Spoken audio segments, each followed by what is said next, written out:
2006-ൽ the secret എന്നൊരു പുസ്തകം പ്രസിദ്ധീകരിക്കപ്പെട്ടു. ഏതാനും മാസങ്ങൾക്കുള്ളിൽ തന്നെ അതിന്റെ ലക്ഷക്കണക്കിന് കോപ്പികൾ വിറ്റഴിഞ്ഞു. അതോടൊപ്പം ഇന്ന് ഇന്റർനെറ്റിലും സോഷ്യൽ മീഡിയയിലും വളരെയധികം ചർച്ച ചെയ്യപ്പെടുന്ന ഒരു വാക്ക് കൂടുതൽ പ്രചാരം നേടി. ആ വാക്കാണ് മാനിഫെസ്റ്റേഷൻ. നിങ്ങൾക്ക് ലോ ഓഫ് അട്രാക്ഷൻ, ആകർഷണ നിയമം, സബ്കോൺഷ്യസ് മൈൻഡ്, അബോധമനസ്സ് എന്നിവയെക്കുറിച്ച് അറിയാമെങ്കിൽ മാനിഫെസ്റ്റേഷനെക്കുറിച്ചും നിങ്ങൾക്കറിയാം. പക്ഷേ ഇവിടെ പ്രധാന ചോദ്യമിതാണ്: മാനിഫെസ്റ്റേഷൻ എങ്ങനെയാണ് പ്രവർത്തിക്കുന്നത്? ലോ ഓഫ് അട്രാക്ഷൻ ഒരു നിയമമാണെങ്കിൽ അതെല്ലാവർക്കും ഒരുപോലെ ബാധകമായിരിക്കണം. പക്ഷേ ചിലർക്കിത് ഫലപ്രദമാകുമ്പോൾ എന്തുകൊണ്ടാണ് മറ്റുള്ളവർക്ക് ഇത് പ്രവർത്തിക്കാത്തത്? എന്താണ് മാനിഫെസ്റ്റേഷന്റെ യഥാർത്ഥ അർത്ഥം? അതിനു പിന്നിലെ രഹസ്യമെന്താണ്? ഇന്ന് ഈ വീഡിയോയിലൂടെ നമുക്കത് കണ്ടെത്താം. ആദ്യം മാനിഫെസ്റ്റേഷൻ എന്നാൽ എന്താണെന്ന് മനസ്സിലാക്കാം. മാനിഫെസ്റ്റേഷൻ എന്നത് ഒരു പ്രക്രിയയാണ്. അതിൽ നിങ്ങളുടെ ചിന്തകളും വികാരങ്ങളും ഫീലിംഗുകളും ഒരു പ്രത്യേക ലക്ഷ്യത്തിൽ കേന്ദ്രീകരിച്ച് ആ ലക്ഷ്യത്തെ നിങ്ങളുടെ ജീവിതത്തിലേക്ക് ആകർഷിക്കാൻ ശ്രമിക്കുന്നു. ഇത് ഒരു മാനസികവും ആത്മീയവുമായ പരിശീലനമാണ്. ഇതിലൂടെ നിങ്ങൾക്ക് നിങ്ങളെയും നിങ്ങളുടെ ചുറ്റുപാടുകളെയും മെച്ചപ്പെടുത്താൻ സാധിക്കും. നമ്മുടെ ചിന്തകൾ, വികാരങ്ങൾ, ഫീലിംഗുകൾ എന്നിവ നമ്മുടെ ജീവിതത്തെ മുഴുവൻ സ്വാധീനിക്കുന്നു. അതുപോലെ നമ്മൾ ആഗ്രഹിക്കുന്ന കാര്യങ്ങളെയും അത്തരം സാഹചര്യങ്ങളെയും നമ്മളിലേക്ക് ആകർഷിക്കുന്നു. അതായത് മാനിഫെസ്റ്റേഷൻ എന്നാൽ നമ്മുടെ ചിന്തകളെയും വികാരങ്ങളെയും ഫീലിംഗുകളെയും നമ്മുടെ സ്വപ്നങ്ങളുമായി യോജിപ്പിക്കുക എന്നതാണ്. സിനിമകളിൽ പറയുന്നതുപോലെ പറയുകയാണെങ്കിൽ, ഒരു കാര്യത്തെ നിങ്ങൾ ആത്മാർത്ഥമായി ആഗ്രഹിച്ചാൽ അത് നിങ്ങൾക്ക് നേടിക്കൊടുക്കാൻ ഈ പ്രപഞ്ചം മുഴുവൻ കൂടെ നിൽക്കും. ഇപ്പോൾ മാനിഫെസ്റ്റേഷൻ എന്താണെന്ന് നിങ്ങൾക്ക് മനസ്സിലായിട്ടുണ്ടാകും. ഇനി ഇതിനു പിന്നിലെ അടിസ്ഥാന ശാസ്ത്രം എന്താണെന്ന് നോക്കാം. നിങ്ങൾ മനസ്സിൽ ഒരു കാര്യത്തെക്കുറിച്ച് ചിന്തിക്കുകയോ അല്ലെങ്കിൽ ഒരു കാര്യം ആവർത്തിച്ച് പറയുകയോ ചെയ്യുമ്പോൾ നിങ്ങളുടെ തലച്ചോറിൽ അതിനോട് ബന്ധപ്പെട്ട ഒരു പുതിയ ന്യൂറൽ പാത്വേ, നാഡീവഴി രൂപപ്പെടുന്നു. ഇത് ആ വിഷയത്തെക്കുറിച്ചുള്ള നിങ്ങളുടെ വ്യക്തത വർദ്ധിപ്പിക്കുന്നു. ക്രമേണ നിങ്ങളുടെ വികാരങ്ങളും ഫീലിംഗുകളും ഇതിനോട് ചേരുന്നു. ഇത് ന്യൂറോൺ കണക്ഷനെ കൂടുതൽ ശക്തമാക്കുന്നു. നിങ്ങളുടെ മനസ്സിൽ കൂടുതൽ വികാരങ്ങൾ സൃഷ്ടിക്കുന്നതിനനുസരിച്ച് നിങ്ങളത് കൂടുതൽ വേഗത്തിൽ മാനിഫെസ്റ്റ് ചെയ്യും. ഇതാണ് ന്യൂറോപ്ലാസ്റ്റിസിറ്റി പിന്നിലെ ശാസ്ത്രം. മുൻപ് എന്തെങ്കിലും ശാരീരികമായ പ്രവൃത്തികളിലൂടെ മാത്രമേ പുതിയ ന്യൂറോൺ കണക്ഷനുകൾ ഉണ്ടാക്കാൻ കഴിയൂ എന്ന് വിശ്വസിച്ചിരുന്നു. എന്നാൽ പുതിയ ഗവേഷണങ്ങൾ തെളിയിക്കുന്നത് നമ്മുടെ തലച്ചോറിന് ഭാവനയും യാഥാർത്ഥ്യവും തമ്മിലുള്ള വ്യത്യാസം തിരിച്ചറിയാൻ കഴിയില്ലെന്നാണ്. ഒരു കാര്യത്തെ നിങ്ങൾ വീണ്ടും വീണ്ടും ദൃശ്യവൽക്കരിക്കുന്നതിലൂടെ നിങ്ങളുടെ തലച്ചോറിൽ പുതിയ ന്യൂറൽ പാത്വേ ഉണ്ടാക്കാൻ സാധിക്കും. പക്ഷേ അതിനർത്ഥം വെറുതെ ദൃശ്യവൽക്കരിച്ചുകൊണ്ട് നിങ്ങൾക്ക് ബൈക്ക് ഓടിക്കാൻ പഠിക്കാൻ സാധിക്കുമെന്നല്ല. വിഷ്വലൈസേഷൻ നിങ്ങളെ ആ കാര്യത്തെക്കുറിച്ച് മനസ്സിലാക്കാനും തലച്ചോറിൽ വ്യക്തത വരുത്താനും മാത്രമേ സഹായിക്കൂ. ഏത് കാര്യത്തിനാണ് കൂടുതൽ പ്രാധാന്യം നൽകേണ്ടതെന്ന് തലച്ചോറിന് മനസ്സിലാക്കി കൊടുക്കാനും അതുമായി ബന്ധപ്പെട്ട കാര്യങ്ങൾ ശ്രദ്ധിക്കാനും ഇത് സഹായിക്കുന്നു. ഒപ്പം ആ ലക്ഷ്യത്തിലേക്ക് എത്താനുള്ള പുതിയ അവസരങ്ങൾ നിങ്ങൾക്ക് കാണിച്ചു തരികയും ചെയ്യും. ഇതുകൂടാതെ നമ്മുടെ തലച്ചോറിൽ വളരെ രസകരമായ മറ്റൊരു കാര്യമുണ്ട്. അതിനെ റെറ്റിക്കുലാർ ആക്ടിവേഷൻ സിസ്റ്റം, റാസ് എന്ന് വിളിക്കുന്നു. RAS നമ്മുടെ തലച്ചോറിന്റെ ഒരു പ്രധാന ഭാഗമാണ്. ഇത് നമ്മുടെ ശ്രദ്ധയും ഏകാഗ്രതയും നിയന്ത്രിക്കുന്നു. ഒരു ഉദാഹരണത്തിലൂടെ ഇത് വ്യക്തമാക്കാം. നിങ്ങൾക്കൊരു സാധനം വാങ്ങണമെന്നുണ്ടെങ്കിൽ ആദ്യം നിങ്ങൾ ഇന്റർനെറ്റിൽ പോയി അതിനെക്കുറിച്ച് തിരയും. ഉദാഹരണത്തിന്, ഒരു മൊബൈൽ വാങ്ങാൻ നിങ്ങൾ ഗൂഗിളിൽ തിരഞ്ഞെന്ന് കരുതുക. നിങ്ങൾ പല വെബ്സൈറ്റുകളിലും അത് നോക്കി. കുറച്ചു കഴിയുമ്പോൾ നിങ്ങൾ ഏതെങ്കിലും സോഷ്യൽ മീഡിയയിൽ പോകുമ്പോൾ നിങ്ങൾ അന്വേഷിച്ച അതേ മൊബൈലിന്റെ പരസ്യം നിങ്ങൾ കാണാൻ തുടങ്ങും. നിങ്ങൾ ഒരു വീഡിയോ കാണുമ്പോഴോ സ്ക്രോൾ ചെയ്യുമ്പോഴോ അതേ മൊബൈലിന്റെ പരസ്യങ്ങൾ വീണ്ടും വീണ്ടും വരുന്നത് കാണാം. ഇത് നിങ്ങളെ അത് വാങ്ങാൻ പ്രേരിപ്പിക്കുന്നു. ഇതുപോലെ നിങ്ങളൊരു വീഡിയോക്ക് ലൈക്ക് ചെയ്താൽ അത്തരം വീഡിയോകൾ വീണ്ടും വീണ്ടും നിങ്ങളുടെ മുന്നിലേക്ക് വരും. അതായത് വെബ് ബ്രൗസറും സോഷ്യൽ മീഡിയയും നിങ്ങളുടെ ഇഷ്ടങ്ങൾ, ലൈക്കുകൾ, തിരച്ചിലുകൾ, കമന്റുകൾ ശ്രദ്ധിക്കുകയും അതേപോലെയുള്ള വിവരങ്ങൾ നിങ്ങൾക്ക് വീണ്ടും നൽകുകയും ചെയ്യുന്നു. ഇത് നിങ്ങൾ ആഗ്രഹിക്കുന്ന കാര്യത്തിൽ ശ്രദ്ധ നിലനിർത്താൻ സഹായിക്കുന്നു. ഇതൊരു തരം ഇന്റർനെറ്റ് അൽഗോരിതമാണ്. ഇതേപോലൊരു അൽഗോരിതം നമ്മുടെ തലച്ചോറിലുമുണ്ട്. അതാണ് റെറ്റിക്കുലാർ ആക്ടിവേഷൻ സിസ്റ്റം. ഇത് നിങ്ങൾ പലതവണ അനുഭവിച്ചിട്ടുണ്ടാകും. ഉദാഹരണത്തിന്, നിങ്ങൾക്കൊരു കാർ വാങ്ങണമെങ്കിൽ ആദ്യം നിങ്ങൾ അതിനെക്കുറിച്ച് നന്നായി മനസ്സിലാക്കുന്നു. അതിന്റെ എല്ലാ വിവരങ്ങളും നിങ്ങൾ അറിയുന്നു. പിന്നീട് നിങ്ങൾ റോഡിലൂടെ പോകുമ്പോൾ അതേ കാർ നിങ്ങൾ വീണ്ടും വീണ്ടും കാണുന്നു. റോഡിലെ ബാനറുകളിലും പോസ്റ്ററുകളിലും പോലും അത് കാണാം. ഇതിനർത്ഥം ആ കാർ അവിടെ മുൻപുണ്ടായിരുന്നില്ല എന്നല്ല. നിങ്ങൾ ആ കാറിനെക്കുറിച്ച് നന്നായി മനസ്സിലാക്കുകയും പലപ്പോഴും അറിയാതെ തന്നെ ദൃശ്യവൽക്കരിക്കുകയും ചെയ്തതുകൊണ്ടാണ് നിങ്ങളുടെ RAS അതിനെ നിങ്ങളുടെ മുൻഗണനാ പട്ടികയിൽ ഉൾപ്പെടുത്തിയത്. അതുകൊണ്ടാണ് റോഡിലെ മറ്റ് കാറുകളെ അവഗണിച്ച് നിങ്ങളുടെ RAS ആ കാറിൽ മാത്രം ശ്രദ്ധ കേന്ദ്രീകരിക്കുന്നത്. അങ്ങനെയാണ് നിങ്ങൾക്ക് ആ കാറ് വീണ്ടും വീണ്ടും കാണുന്നതായി തോന്നുന്നത്. ഇതിൽ നിന്ന് വ്യക്തമാവുന്നത്, ഒരു കാര്യത്തെക്കുറിച്ചോ ചിന്തയെക്കുറിച്ചോ നമ്മൾ ബോധവാന്മാരായാൽ അത് നമുക്കെല്ലായിടത്തും കാണാൻ തുടങ്ങുന്നു. നമ്മുടെ RAS അത്തരം കാര്യങ്ങളെ വീണ്ടും വീണ്ടും നമുക്ക് കാണിച്ചു തരുന്നു. നമ്മുടെ ബോധമനസ്സിനും അബോധമനസ്സിനും ഇടയിലുള്ള ഒരു കാവൽക്കാരനെപ്പോലെയാണ് RAS. അനാവശ്യ കാര്യങ്ങളെ ഇത് ഒഴിവാക്കുന്നു. നമ്മുടെ 5 ഇന്ദ്രിയങ്ങളിലൂടെ തലച്ചോറിലേക്കെത്തുന്ന വിവരങ്ങളിൽ 99% നമ്മുടെ ബോധമനസ്സ് അവഗണിക്കുന്നു. നമ്മുടെ RAS ആണ് എന്ത് കാര്യമാണ് നമുക്ക് ആവശ്യമുള്ളതെന്ന് തിരിച്ചറിയാൻ സഹായിക്കുന്നത്. കാലക്രമേണ നമ്മുടെ പ്രവർത്തനങ്ങളും പെരുമാറ്റങ്ങളും ശ്രദ്ധിച്ച് നമ്മുടെ RAS മുൻഗണനകളുടെ ഒരു പട്ടികയുണ്ടാക്കുന്നു. പിന്നീട് നമ്മുടെ ശ്രദ്ധയെ ആ കാര്യങ്ങളിലേക്ക് വീണ്ടും കൊണ്ടുപോകാൻ ശ്രമിക്കുന്നു. അതുകൊണ്ടാണ് നിങ്ങളൊരു കാര്യത്തെക്കുറിച്ച് വീണ്ടും വീണ്ടും ചിന്തിക്കുകയോ ദൃശ്യവൽക്കരിക്കുകയോ ചെയ്യുമ്പോൾ നിങ്ങളുടെ വികാരങ്ങളും അതിനോട് ചേരുമ്പോൾ RAS അതിനെ നമ്മുടെ മുൻഗണനയാക്കുന്നത്. അതിനുശേഷം നിങ്ങളുടെ RAS ആ കാര്യത്തെ ശരിയാണെന്ന് തെളിയിക്കാൻ തെളിവുകൾ തേടാൻ തുടങ്ങും.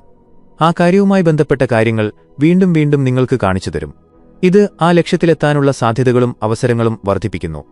ഇവിടെ ഞാൻ കഴിയുന്നത്ര ലളിതമായി നമ്മുടെ തലച്ചോറും RASഉം എങ്ങനെയാണ് പ്രവർത്തിക്കുന്നതെന്ന് വിശദീകരിക്കാൻ ശ്രമിച്ചിട്ടുണ്ട്. ഒരു കാര്യത്തെക്കുറിച്ച് വീണ്ടും വീണ്ടും ചിന്തിക്കുമ്പോൾ അത് എങ്ങനെ നമ്മുടെ മുൻഗണനയാകുന്നുവെന്നും ഇപ്പോൾ നിങ്ങൾക്ക് മനസ്സിലായിട്ടുണ്ടാകും. ഇതൊരു ശാസ്ത്രീയപരമായ കാഴ്ചപ്പാടാണ്.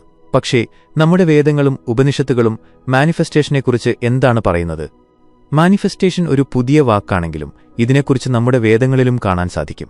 അവയുടെ വിശദീകരണ രീതി വ്യത്യസ്തമായിരിക്കാം, പക്ഷേ അവയുടെ അർത്ഥം ഒന്നുതന്നെയാണ്. ബൃഹദാരണ്യക ഉപനിഷത്തിൽ ഇങ്ങനെ പറയുന്നു: നിങ്ങളുടെ ആഴമായ ആഗ്രഹങ്ങൾ എന്താണോ അതാണ് നിങ്ങൾ. നിങ്ങളുടെ ആഗ്രഹം എന്താണോ അതാണ് നിങ്ങളുടെ വാസന. നിങ്ങളുടെ വാസന എന്താണോ അതാണ് നിങ്ങളുടെ കർമ്മം. നിങ്ങളുടെ കർമ്മം എന്താണോ അതാണ് നിങ്ങളുടെ വിധി. ഇത് ശ്രദ്ധിച്ച് മനസ്സിലാക്കിയാൽ ഈ വാക്കുകൾ നേരിട്ട് ലോ ഓഫ് അട്രാക്ഷനെയും മാനിഫെസ്റ്റേഷനെയും സൂചിപ്പിക്കുന്നു. ഈ ലോകത്തിൽ നമ്മൾ ജനിച്ചതുമുതൽ നമ്മളാണ് നമ്മുടെ ലോകത്തിന്റെ സൃഷ്ടാക്കൾ. നമ്മുടെ ജനനം ഒരു ഫലം മാത്രമാണ്, പക്ഷേ നമ്മുടെ ആഗ്രഹങ്ങളാണ് ഈ ലോകത്തിൽ ജീവിക്കാനുള്ള കാരണം. ജനിച്ച ഉടൻ തന്നെ നമ്മുടെ ഉള്ളിൽ എണ്ണമറ്റ ആഗ്രഹങ്ങളുണ്ടാകുന്നു. ഈ ആഗ്രഹങ്ങൾ കാരണം മനുഷ്യൻ അവന്റെ യഥാർത്ഥ സ്വഭാവം മറന്നുപോകുന്നു.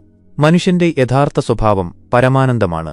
എന്നാൽ ഈ ആഗ്രഹങ്ങൾക്ക് പിന്നാലെ പോയി അവൻ ഈ പരമാനന്ദം നഷ്ടപ്പെടുത്തുന്നു. അതുകൊണ്ട് ആദ്യം നിങ്ങളുടെ യഥാർത്ഥ സ്വഭാവം എന്താണെന്ന് മനസ്സിലാക്കാൻ ശ്രമിക്കുക.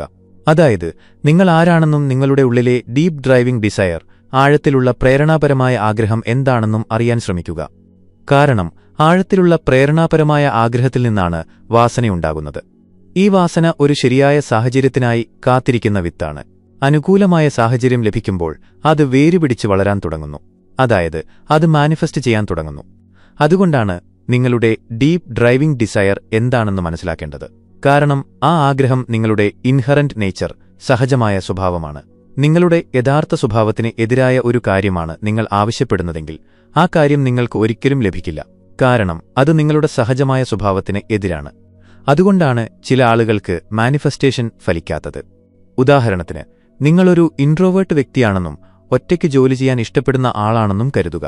പക്ഷേ നിങ്ങൾക്ക് കൂടുതൽ പ്രശസ്തി ലഭിക്കുമെന്നതിനാൽ ഒരു മോട്ടിവേഷണൽ സ്പീക്കറോ രാഷ്ട്രീയക്കാരനോ ആകാൻ നിങ്ങൾ ആഗ്രഹിക്കുന്നു.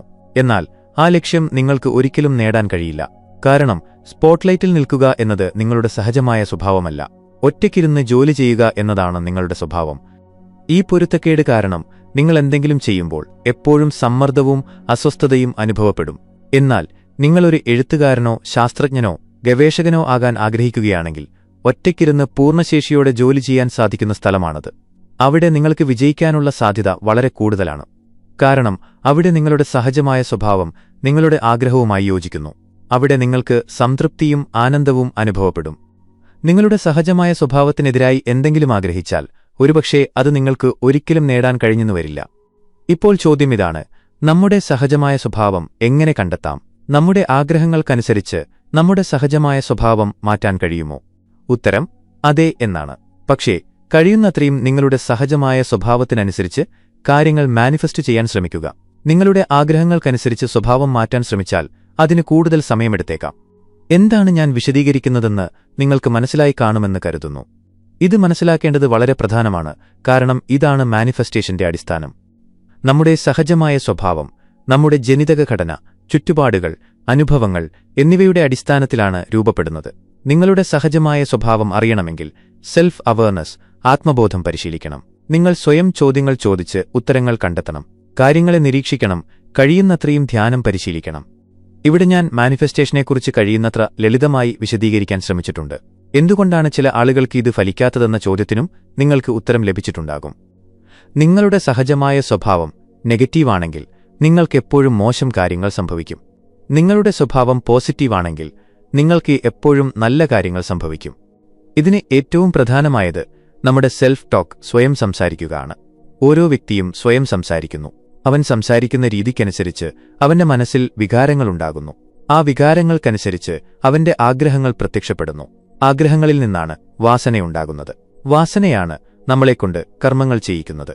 നമ്മുടെ കർമ്മങ്ങൾക്കനുസരിച്ചാണ് നമുക്ക് കാര്യങ്ങൾ നേടാൻ കഴിയുന്നത്. അതായത് ഇതെല്ലാം ഒരു ചിന്തയിൽ നിന്നാണ് ആരംഭിക്കുന്നത്. ആ ചിന്ത അതേപോലുള്ള മറ്റ് ചിന്തകൾക്ക് ജന്മം നൽകുന്നു. അത് ഒരു ആഗ്രഹമായി മാറുന്നു. അതേപോലുള്ള പല ആഗ്രഹങ്ങൾ ചേർന്നാണ് നിങ്ങളുടെ ആഴത്തിലുള്ള പ്രേരണാപരമായ ആഗ്രഹമുണ്ടാകുന്നത്. അതാണ് നിങ്ങളുടെ യഥാർത്ഥ സ്വഭാവം.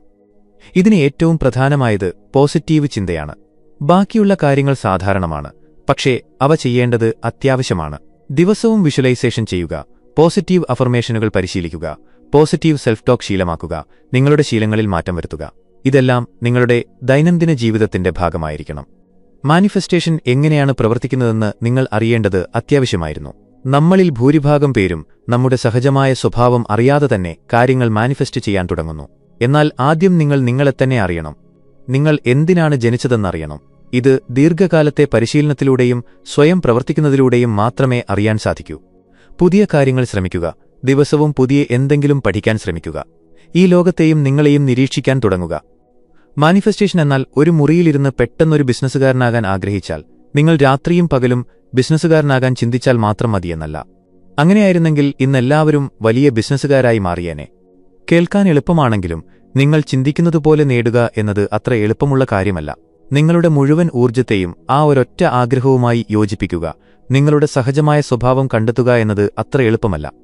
അതുകൊണ്ടാണ് ഞാൻ പലപ്പോഴും പറയുന്നത്, ആദ്യം നിങ്ങളിൽ തന്നെ ശ്രദ്ധിക്കുക, നിങ്ങളെ കണ്ടെത്താൻ ശ്രമിക്കുക. ഇത്രയും വിശദമായി മാനിഫെസ്റ്റേഷനെക്കുറിച്ച് ഒരു വീഡിയോ നിങ്ങൾ കണ്ടിട്ടുണ്ടാകില്ല. നിങ്ങൾക്ക് ധാരാളം ടെക്നിക്കുകൾ ലഭിക്കും. പക്ഷേ മാനിഫെസ്റ്റേഷൻ എങ്ങനെയാണ് യഥാർത്ഥത്തിൽ പ്രവർത്തിക്കുന്നതെന്നറിയില്ലെങ്കിൽ എല്ലാ ടെക്നിക്കുകളും വെറുതെയാണ്. നിങ്ങൾക്ക് വീഡിയോ ഇഷ്ടമായെങ്കിൽ ഒരു ലൈക്ക് നൽകുക. മാനിഫെസ്റ്റേഷനെക്കുറിച്ചോ ലോ ഓഫ് അട്രാക്ഷനെക്കുറിച്ചോ നിങ്ങൾക്ക് എന്തെങ്കിലും അനുഭവങ്ങളുണ്ടെങ്കിൽ താഴെ കമന്റ് ചെയ്യുക.